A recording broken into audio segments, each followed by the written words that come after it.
I'm Ryan Beck, And I'm Nicole Barlow. and this is Soundtrack Your Life, where we talk about the 2024 Oscars Best Original Song category. Oh, claps. Tiny little claps. This is my favorite episode, I think. The favorite recurring episode that we do. I love this. I love doing this. Yeah, so this week the Best Original Song category was revealed. And I guess, let's start with saying who's actually nominated. And I have little notes. So first we have Becky G, The Fire Inside from the Flamin' Hot movie. Billie Eilish, What Was I Made For from Barbie. Jon Batiste, It Never Went Away from American Symphony. I apologize. Osage Tribal Singers, Wazazi. A Song for My People from Killers of the Flower Moon. I'm not sure if that's how you pronounce it. I apologize if I butchered it. Ryan and I had to flip a coin before we started recording to see who would have to take a run at that. So we're very sorry for culturally insensitive and incorrect pronunciations, but the internet did not come through. Yeah, I got the pronunciation from a random Flickr account. Which is totally reliable, I'm sure.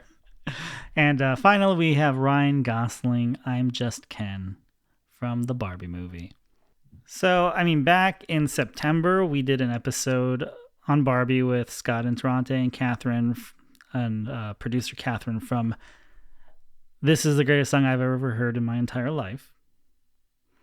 And Scott predicted that Billie Eilish was walking away with this Oscar back 9 months ago. Way back then. And that's a pretty bold prediction if you think about it, because this was a long time ago and he was confident. And I think his prediction might come true. What do you think? Yeah, I think that she is the front runner unless the Academy voters want to play like the stupid narrative game of like, oh, she won in 2022, so maybe we should give it to someone else or something stupid like that.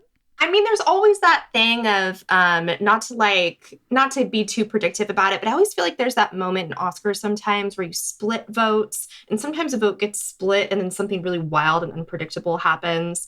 So there's always that weird outside possibility that votes could get split between the two Barbie songs, right? Didn't I'm Just Ken win at the Globes or some other award? Critics' Choice Awards. Critics' Choice Awards, right? Where Ryan Gosling is there, like, just absolutely terrified and like gobsmacked and probably thinking like, oh fuck, now I have to perform this song at the Oscars. Like, this is really happening to me.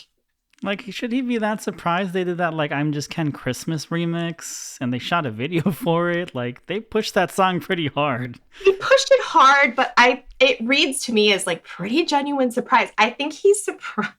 He's, like, continuously surprised that this, like, very ridiculous kind of comic thing is being as lauded and awarded, like, as it is. Because the Oscars don't really have, like, they don't have a strong history of awarding comedies or awarding blockbusters or things that are like, I don't know, considered like lighter fare. Scorsese? Yeah. Barbie movie? Maybe not. Yeah, and I think that he is also probably surprised that half the internet hates him for getting nominated for Best Supporting Actor. Dude, well, two things. First of all, I kind of love this year because so many great movies have come out that people are really passionate about. It's a great year for movies, period. The fact that people are arguing means that so many things came out that people adore that you can't like cram them all into one category. Like, movie discourse is fucking back. It's the only reason that I'm still on Twitter. It went a little off the rails this week, though. It did, and it's kind of ridiculous to me because come on, like, it's still running away with something like 8 nominations if you count them all up for Barbie.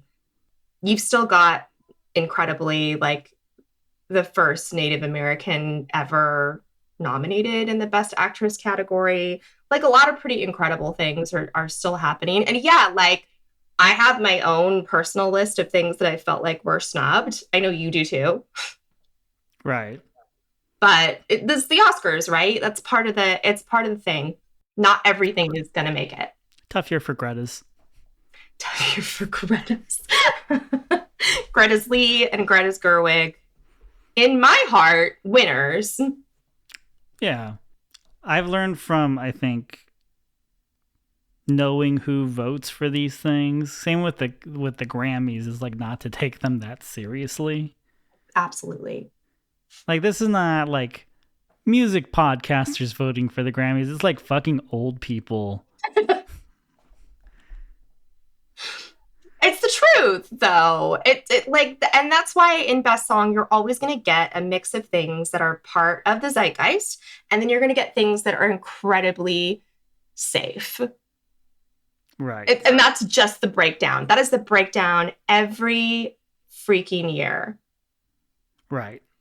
And it's why you have like Steely Dan winning Album of the Year versus, Radiohead or whatever like that. It's not to be taken seriously. It's basically Barbie versus the field, and if the field wins, it's probably because Barbie splits the vote. Exactly. And that's probably a good way to start this discourse is like, don't take any of this shit too seriously, guys. Like, anything we're about to say, like, let's not get that serious about it. It's not a big deal. It's just the Oscars. Yeah, we're here just to break things down for you and to maybe you'll learn something new.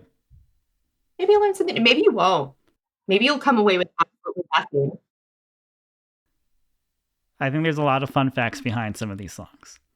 Well, let's talk more fun than the actual songs themselves. That's a bold claim. But a great hook. Well, let's talk then about the Barbie songs first, because as you said, I think it's Barbie versus the field. It's Barbie v. Barbie, if you will. Yes. I do, like Scott, think that Billie Eilish is What Was I Made For is going to run away with this. I kind of almost can't visualize a world in which that doesn't happen. And part of the reason that I think it's deserving is not only because I think it is on its own merit a pretty great song. It's got great songcraft. She's a great singer. She performs it wonderfully. But I was telling you this earlier. I think that you should get more credit if your song carries a really pivotal scene in a movie, which this song does, right? Yes, I am on board with you with that sentiment, but I will never discourage producers throwing money at people to make a song for a movie, because that's how our podcast exists, Nicole. That's true. I'm biting the hand that feeds. But like a kick-ass end-credit song, okay, fine, great. If it's like an enormous, amazing song, like, yes, award that. But I do think you have to kind of give like a little extra credit for that. If you're comparing, I don't know, if you're comparing against something like the Diane Warren song from Flaming Hot, maybe, which is just like the quintessential kind of like throwaway end credit song to me. Yeah, and yeah, it's a great song. In the movie, it's noticeable without taking you out of the movie. Yes. And then it's expertly placed instead of being in the end credits, because the movie ends on a joke and it would totally tonally clash. Yes, I would say that it's a genuinely moving song. There's something about it that is genuinely moving. I'm going to tell a little anecdote about New Year's Eve. So New Year's Eve, my kid, who's 9, decides he wants to watch the Barbie movie, and he's staying up late, and he's 9 and he can't handle that. Like, he's hopped up on Pixie Sticks and doesn't know where he is. It's way too late. It's 11:30. The Barbie movie is ending, and this scene in this song comes on. And I hear this like soft sniffling, and I look over on the couch, and he's kind of like laid out, staring at the ceiling, crying to this Billie Eilish song, like with just one tear rolling down his cheek. And I'm like, hey, bud, like, is everything okay? And he's like, 2023, it's just ending. It's just over. And that, to me, is a testament to the power of that song and why it gets like picked up for TikTok, and why I think it's going to have maybe an enduring cultural impact beyond just this Oscars nom, and why it should win. And we are pro Barbie just because, there haven't been a lot of soundtracks recently that have really kind of launched themselves into the mainstream like it has. Absolutely. And so, this has been played on the radio. Like you said, it's on TikTok. Like everyone knows the song. Everyone knows I'm Just Ken. Yeah, I don't really want I'm Just Ken to win. I just want to see that fucker sing the song. So is he gonna do it? I don't know. I assume so. I mean, it would. If people are going to be mad at Ryan Gosling for anything, it should be if he refuses to perform the song at the Oscars. What do you think that, like, what's that gonna be like? Like, who's he gonna get? Are they gonna Like, it has to be a spectacle, right? It has to be a spectacle. It has to be the biggest spectacle. And in my head, I'm wondering, like, okay, are they gonna get like all the original cast members to come like recreate the scene, or are they gonna go a different direction where they just get like a bunch of proxies? Like, is John Cena gonna be there? What's gonna happen? Yeah, I want to know. Like, are they going to get like the most stacked backing band of Right. dudes? Right? Like, Like, who are is the Lars Kens? Ulrich going to be drumming for I'm Just Ken? Who are the Kens gonna be?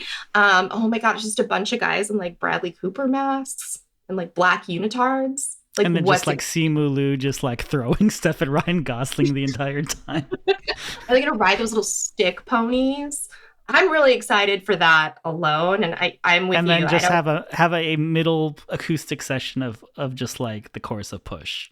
Oh my gosh, I would die for that.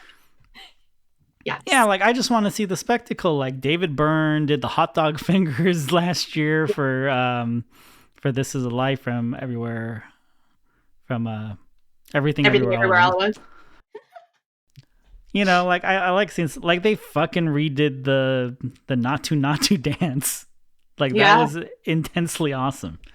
And the Oscars need that. I mean, they need that little injection of like energy and weird, because if you don't get that, it's a pretty dry ceremony generally. So I'm excited for that. Don't even try to tell me that it wasn't nominated partially because the producers need this moment to happen. Yeah. Like, that's TV. Like things that always need to happen, Diane Warren is nominated this year. She You know, is I don't even want to. You go first because you know what I'm going to say. so she is the co-writer, or I don't know if she's the main songwriter for It Becky doesn't. G's The Fire Inside. We'll say Cat G- co-writer. ChatGPT gets at least a co-credit. Ouch. You know, I was actually really excited. I thought this, well, before Barbie came out, I was like, maybe this will be Diane Warren's year. And I think I brought this up last year. They were doing that 80 for Brady movie, which nobody saw. At least no one under the age of 60 saw. But You're I think awesome. Look at that. I think she had written a song for like Dolly Parton and was it Dolly Parton and like Cher? Like it was like a bunch of like big female names. I think Belinda Carlisle was part of it. And I was like, well, if she's going to win, like it'd be for like some crazy ass song with like some of the biggest names in music history, right? And then like that song fizzled and didn't go anywhere. And then this Flamin' Hot movie with this Becky G song, which you thought the Flamin' Hot movie was like an idea that 30 Rock came up with. Well, like, just the entire premise of like, it's a movie that's like a partly fiction accounting of how flaming hot Cheetos were invented. Don't even tell me that you don't hear that in like Jack Donaghy's voice, because I fucking do. Like, so, you know, we texted about this earlier, and I said, I don't think that it's the Flaming Hot Cheeto movie that they make. It's the expose that is the Flaming Hot Cheeto movie is not 100% accurate. Right. It's not real. Yeah. Like, it didn't happen. Like the investigation into the Flaming Hot Cheeto movie that's the movie that you know, it's the Jackie Jork jump of biopics, you know. Sorry, in my head now I'm thinking of the like "Take a Little Chunk of My Lung" song because they Yeah. can't get the rights. Janis Joplin's music. It's very Yeah, apologies to Diane Warren. You're once again the bridesmaid, but not the bride. I mean, she's a workhorse, right? And you have to respect that. You have to respect her contribution to this genre, right?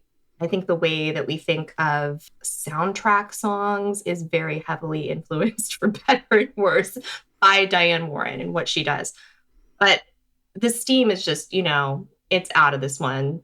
There is nothing flaming or hot about this track. It's very dull.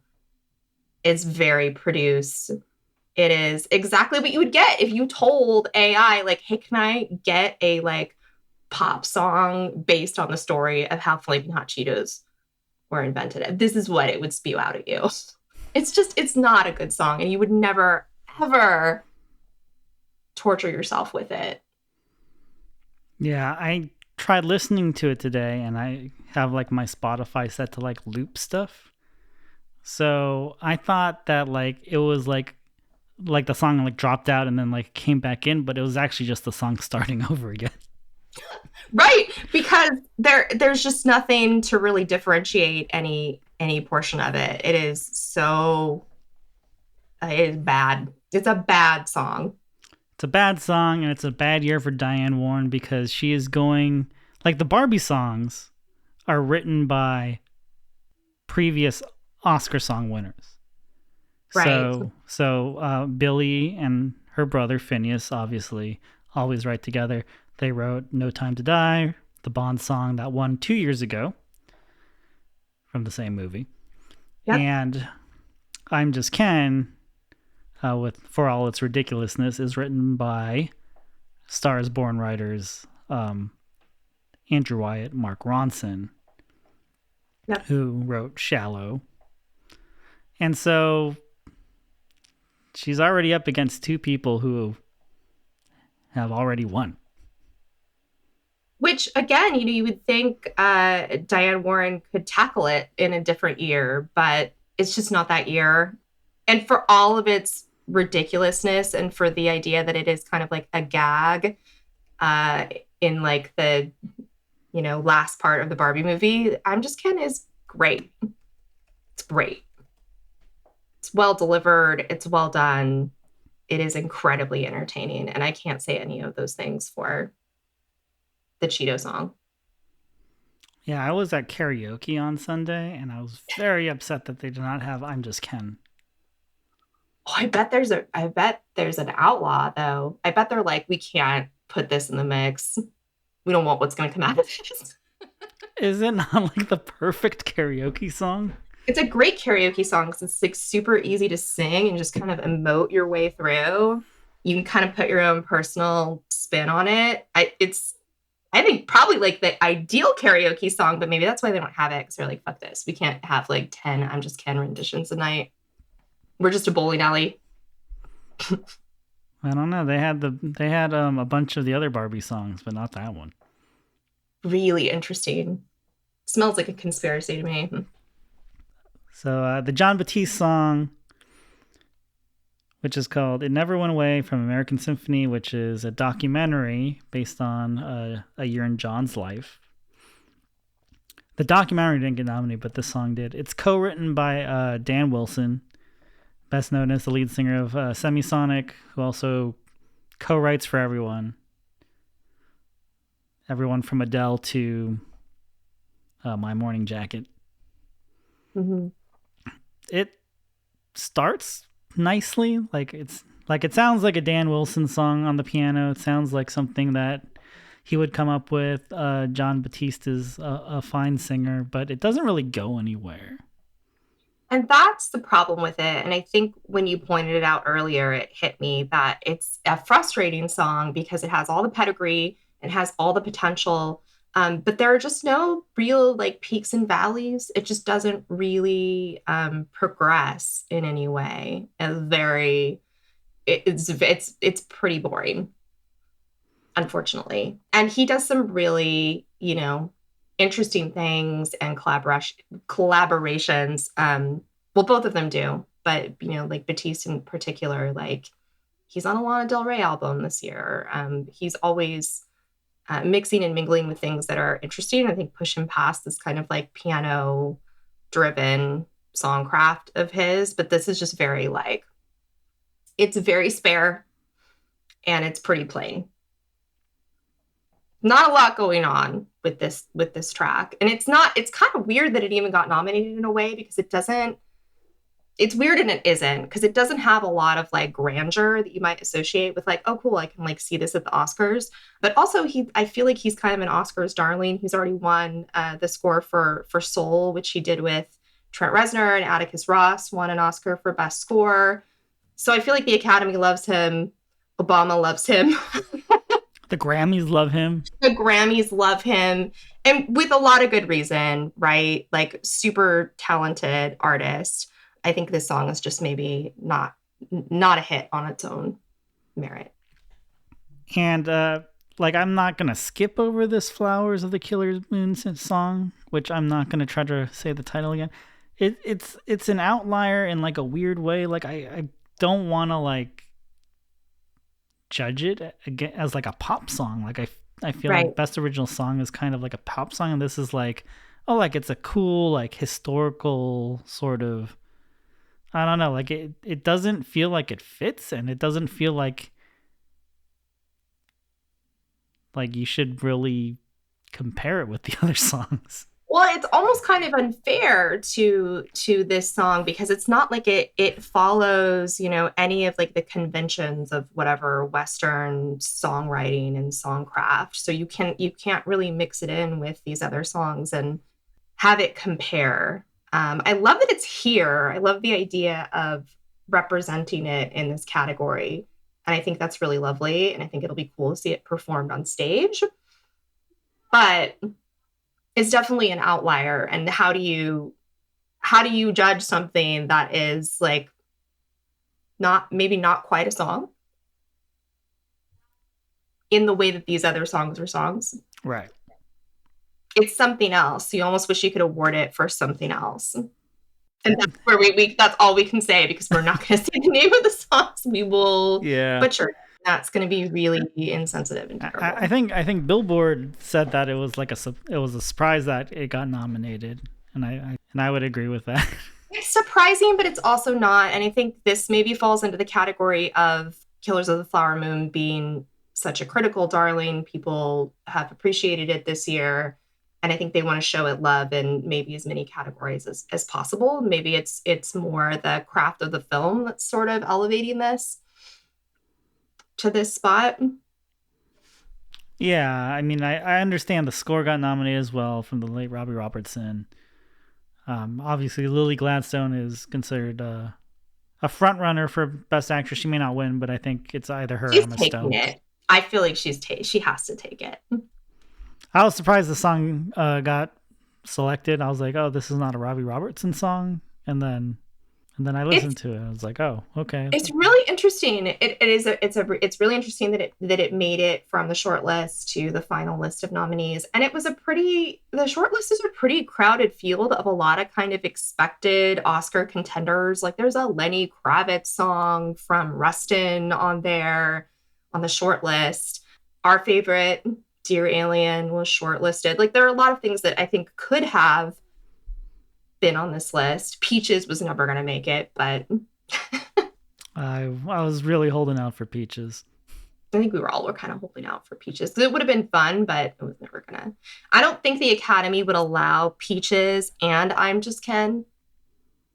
You know what I'm saying? Like I feel like they always have to counterbalance with like, oh, we nominated that like silly thing, so now we have to nominate some things that have more gravity. I was really hoping for a Peaches versus Dear Alien versus I'm Just Ken. Just extravaganza. I mean, there's like a way better festival lineup in there for sure. I am never getting invited to the Academy. You would just skew everything. What do you mean Secret Life of Super Pets is not nominated for Movie of the Year? Best Picture. It would be just like our Spotify Wraps. Yeah, so from the short list, I guess we could go through all of them. Like we said, there was Dear Alien from Asteroid City, which is attributed to the Asteroid City cast, but written by Jarvis Cocker, who's most famously from the band Pulp. We have another song from Barbie, Dua Lipa's Dance the Night, which... it's a fun pop song. Obviously was going to be the one that would get crowded out if they were only going to take 2 of the 3. There were a couple songs from a movie called Flora and Son, which I wasn't familiar with. It's a musical, and Gary Clark wrote a lot of the songs. So there were 2 songs from that film. One of them by Joseph Gordon-Levitt is one of the singers, and I think I texted you that I'd like to thank the Academy for not nominating him. Not because I don't enjoy him as an actor, but I don't want to encourage him as a musician. That's a fucked up thing to say.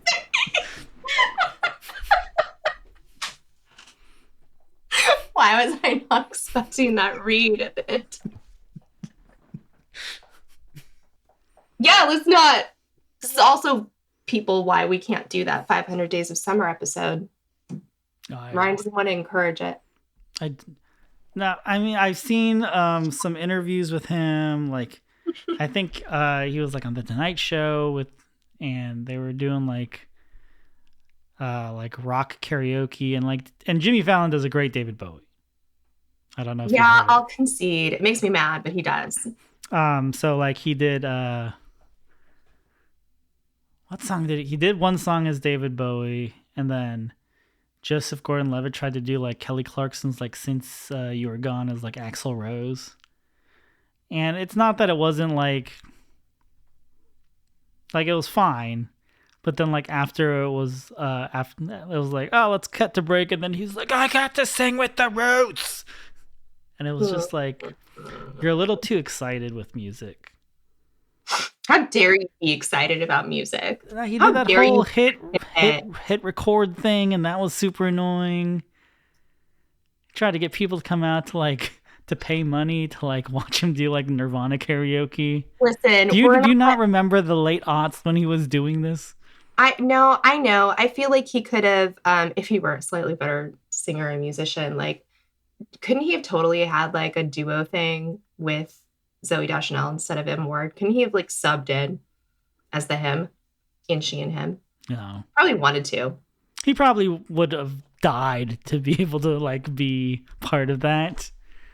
But the aughts were a weird time for like actors turned musicians. I remember like Scarlett Johansson had that whole record full of like Tom Waits covers. It was by Dave Sitek from TV on the Radio. It was a weird time, okay? Like, I don't know that we can judge people based on their indie core, indie sleaze previous actions. Anyway, we know you're not a fan of JGL, so thankfully that didn't make this list. Thankfully he's not nominated and not here to bother Ryan. I thought you'd be on the same page with me. I'm just not I don't find him as boogery as you do, but I didn't watch that Fallon clip, so I might have to recant that statement. I don't think he's boogery as an actor. I think he is just overexcited. You know, like in 500 Days of Summer when he's doing that Pixies cover at karaoke drunk, like that's how he is when he's like around musicians. Yeah, no, I mean, fair enough. That sounds pretty irritating. But anyways, so there are a couple of songs from The Color Purple. Is it a remake? Well, I think it's a musical version of The Color Purple, or musical adaptation of The Color Purple. Yeah, I didn't see it, so there's a couple songs from there. I thought those songs were great. Honestly, I think maybe if Color Purple hadn't come out so late in the year, it might have had a little more gas, because you're right, a lot of the songs on that album are great and super competent, and certainly like on merit, better than a lot of the things on this list. I feel like it could have been like a 2 nominee category for Color Purple. There's a lot of great songs. Yeah, there's the Lenny Kravitz Road to Freedom from Rustin that we mentioned earlier, which sounds like it was engineered to be nominated for Best Original Song. Well, I mean, it's an end credit song for sure, And there's a Bruce Springsteen song as well. So there's a lot of like Oh, kind I of don't think that made the short list. I think that was just nominated at the Golden Globes. Oh, interesting. Okay, well, either way, like I feel like you've got a lot of those staple rock stars doing Oscars bait songs in the mix this year. But a lot of them didn't make the cut. Yeah. There was a song from the Across the Spider-Verse movie. It's Metro Boomin, ASAP Rocky, and Royce or Royce. Am I Dreaming? It's a fine song, but from the animated Spider-Man films, Into the Spider-Verse and Across the Spider-Verse, the best song from those movies is that Post Malone song, Sunflower. Yeah. Yeah, I think so too. I actually really like those movies in a lot of ways. So, But this one, it's fine. I think ASAP Rocky has some good bangers, but this is not a Oscar winner for me. yeah, it's kind of like I remember thinking this last year. I've already forgotten the name of the song, but the Top Gun song, Lady Gaga Top Gun song from last year. A lot of the artists that like you would expect more out of are just not. They're not giving it. They're kind of like at half speed with a lot of these songs. And you know, respect for doing it. Like when you're under pressure to create a song specifically for a movie, there's a timeline. There's you know a lot of mandates on you, There's right? notes. There's notes. Like you're never going to be as creatively free if that's like your job, right? It's a job, it's a gig. And I think that comes across in some of these where it's like, yeah, you're gigging.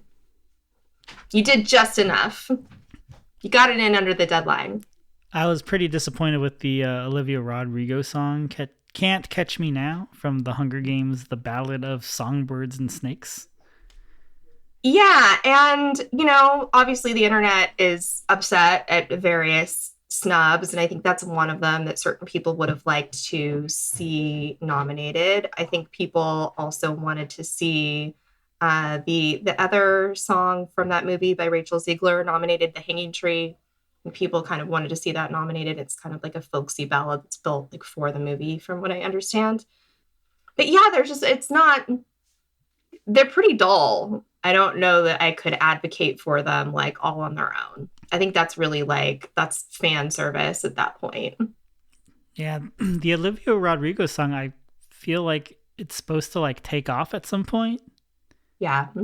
Like I was waiting for like big crunchy guitars and for her to kind of like, Yeah, where's the key change? Like yeah. where are we leading? Where are we going? Oh, we're going nowhere. We're gonna like run through a field and we're gonna stay running. It's gonna loop. Like it's like a looping it's music that you would put over like just a looping clip or music that you would put like on a trailer where you know you only need a little bit of something and then you cut to a different song that's like way more exciting and interesting. Yeah, like I kept waiting for it. I was like, oh, this is okay at the beginning. I'm like, all right, let's see where this goes. And then I was like, oh, I'm not Yeah. going anywhere. Yeah, and like although I'm like way too advanced in age to listen to Olivia Rodrigo extensively, like so much of her music, you know, has like a lot of swagger and attitude and whatever in your Yeah. faces about it, and this has like none of that. Like nothing. There's nothing happening here. Yeah, like that.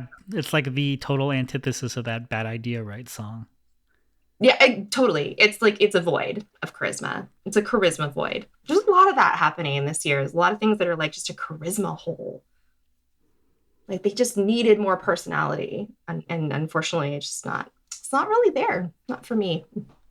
Yeah, so the last song on the list is Sharon Van Etten's Quiet Eyes from Past Lives, which is a nice song. It's no what's that song that she did with Angel Olsen? Oh, that song's so great. Why is it not coming to me right now? I Let know me look at exactly the it. song you're talking about. But now I have Like I I have used to. yeah, that's a great song. I have Olivia Rodrigo in my head and I can't listen to two things at once. I was hoping that Past Lives would get like something on the level of like I used to. Yeah, I mean,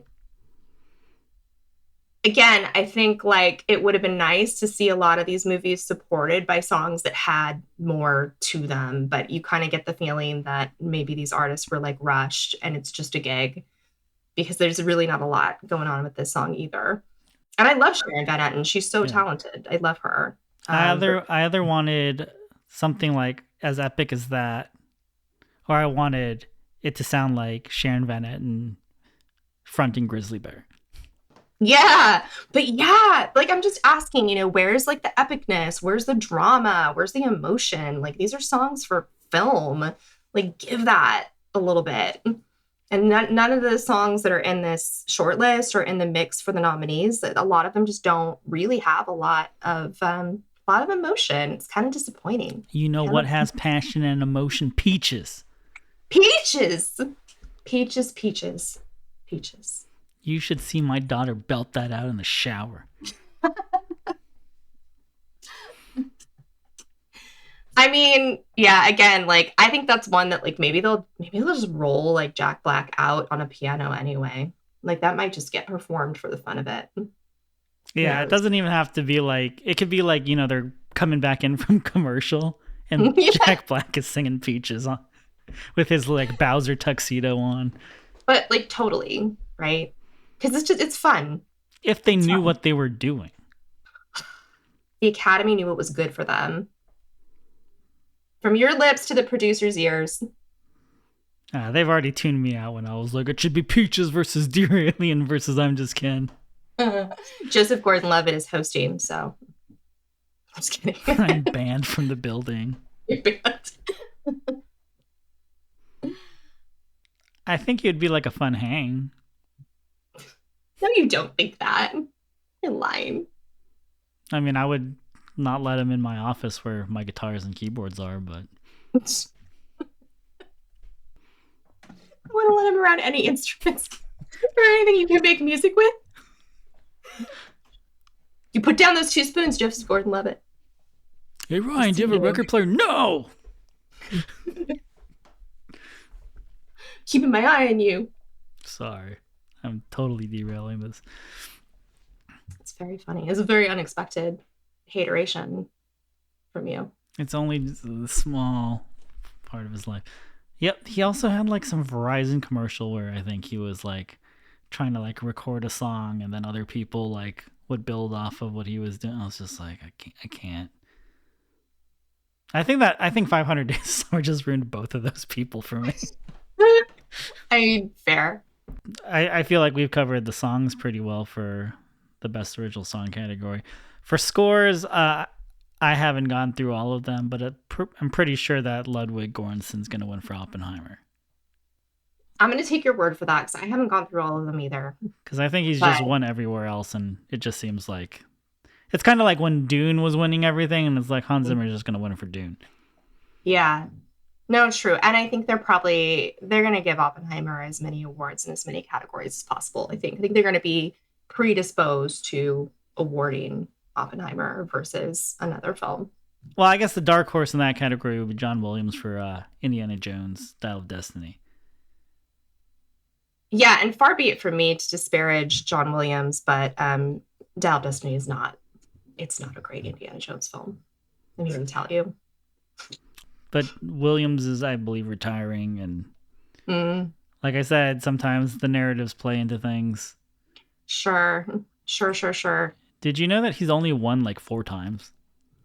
I mean, it feels like it should be more, but he's kind of the Diane Warren of composers. Yeah, except I think that no, this is so mean. I don't want to be mean to Diane Warren anymore. It's like, it's me and Diane Warren and you and Joseph Gordon-Levitt.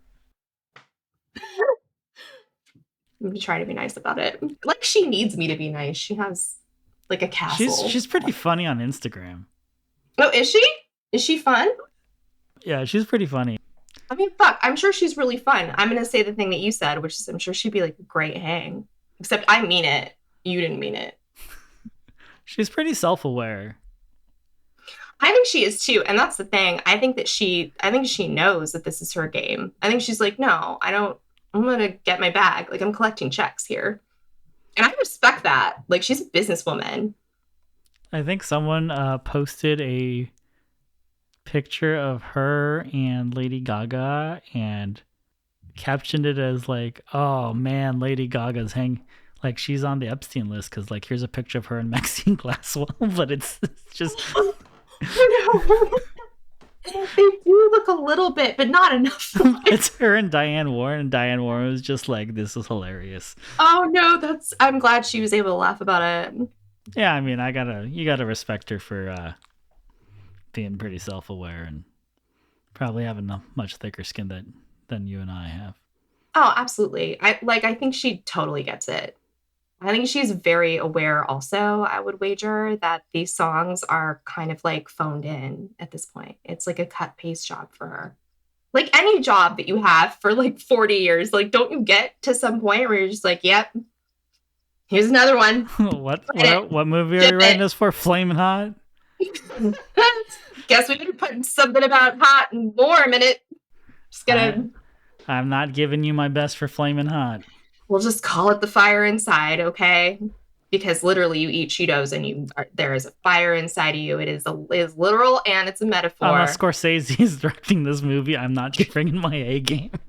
But literally, I think she does shit like that, and she's like worn out by she's probably the magic that you pay for. She's probably got like a song pre-written, but like, I'll just change the chorus. Absolutely. Yeah. No, I think she's got like a file drawer worth of shit, you know? I watched this documentary about the design studio that did all of those album covers in the 70s, and they're really famous for doing like Dark Side of the Moon. And their whole process was basically like, yeah, we sit around and we like come up with a bunch of concepts and we throw them like on a desk and into drawers. And like sometimes, I don't know, like something gets rejected by a band. Because at that point, like bands will go through shit and they'll be like, okay, we like that one. Gets rejected by like Wings, but then we gave it to like Jethro Tull. And I'm pretty sure that's how she works too. I think she's just like, okay, well, this got turned down by Tom Cruise and like the Top Gun crew. No, for sure. Like I remember reading, I think it was like with an interview with Pusha T, and they're like, "Oh, you get all these great like when you were in the Clips, like Pharrell did all your production, like you got all these great beats from Pharrell." And Pusha T straight up goes, "Yeah, we get all the beats that Jay-Z passes on." Awesome. Which is there's something awesome about that to me, like because it's pop music and I kind of like people like as you said that are self-aware enough to realize like no, this is like a super commercial enterprise. Like this is not coming from my heart, like this is coming from like people that are asking me to do a job and to express something that's like in a script. It's like completely artificial in the most like I don't know American sort of way. I mean, it is Hollywood. It really is like the convergence of things here, though, from like the fake Flaming Hot story to like this song and the Diane Warren Association is all very like it's so Hollywood peak. Yeah, it's like how can we legitimize this movie? Diane Warren will write the end credit song. That's what it was. I think when it premiered, whatever film festival it was, President Biden came for the Flaming Hot film. I feel like I hallucinated that, but I'm like 99% sure that you're right. I think they made a big deal out of it at the White House because they were like, oh, cool, Latino representation and this is all great. And then the whole thing came out that like none of it was real. They just like made it up and ridiculous. And I like how the LA Times and NPR corroborated together to like expose it. and that's where the 30 Rock movie comes in. Yeah, that's what did you say? You're like that's the role that Jenna Maroney is going to play. Yeah, she's going to be the lead investigator. It's like Spotlight, but instead of exposing pre-sex abuse, it's about exposing the lies of the Flaming Hot Cheeto story. It's so amazing. It's amazing. And I know that Diane Warren laughs at this shit too. Like I'm confident that she would love to have you on our podcast, Diane. Come on down, Diane. Like she's a legend. Yeah. She's a legend for just being like, yeah, Hollywood, I'll do that. I'll take your money all day long. And I'm going to get nominated for an Oscar too. Again, for like the 14th time. Man, she's got to have so many like fancy dresses in her closet. I hope when they cut to her for the when they go through the nominees, I hope she does the whole like, if I don't win, I'm gonna leave. That was pretty good. The Jennifer Lawrence thing, that was pretty good. Yeah, it was great, right? And it's because she knew she was not gonna win the Golden Globe for No Hard Feelings. Right.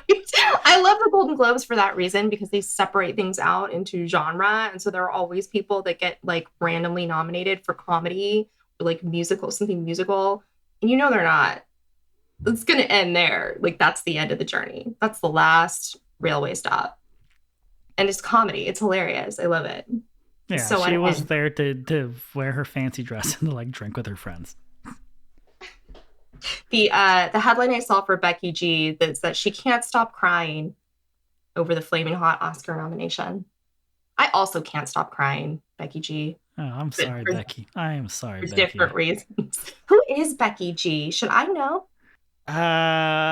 This is gonna sound really bad, but I was like, oh, isn't she on the Barbie soundtrack too? But that is Carol G. It's a different G. But I think she is also in that kind of like Latin pop world with like Carol G and like Bad Bunny, and that's probably why we're not super familiar with her. Yeah. Let's go with that. I just want to know if her other music is like a lot better, and this is like an aberration for her. I think the rest of her music is probably also not for you. It's not made for me. You don't think I'm going to be a Becky G fan? That is what my friend told me about hard seltzer. I was like, what's this hard seltzer craze? And he goes, it's not for you. People tell me that a lot. I think that's what comes with, like having a really strong personality and a lot of opinions. That like your friends will straight up just tell you, like, this is not for you. And they'll like put their hand on your hand. It's not for you, Nicole. It's funny because I was listening to the latest Gorillaz album, and there's a song with Bad Bunny on it, and I really enjoyed the song, but like Eunice will be like, what are you listening to? Is that Bad Bunny? And I was like, yeah. And she'll be like, why are you listening to this? And I was like, you're a Bad Bunny fan? Like, that's good.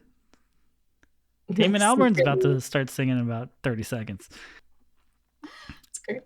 No, I do that too, where I'll listen to things just because I want to know what they sound like, and then even if I circle back to like, yeah, it's not for me, at least I tried. At least I know. I'm just trying to understand. I'm just trying to understand shit. Like, yeah, I'm just like a tourist trying to understand, trying to be part of that like conversation, trying to understand my Gen Z coworkers who are like, oh my god, this PowerPoint, stun, slay.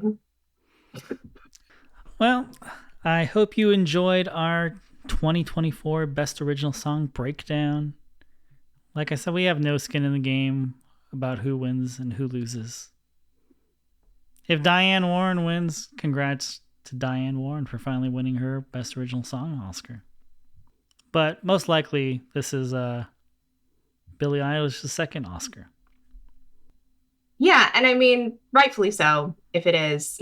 I think that's a win everybody can get behind. So we'll see if that happens. But if it doesn't happen, if she doesn't win, who does? In your mind? In my mind?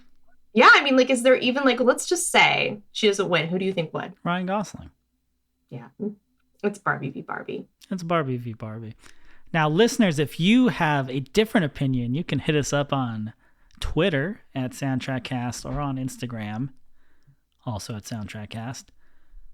And you should join our Patreon at patreon.com/soundtrackyourlife, where you will get exclusive episodes.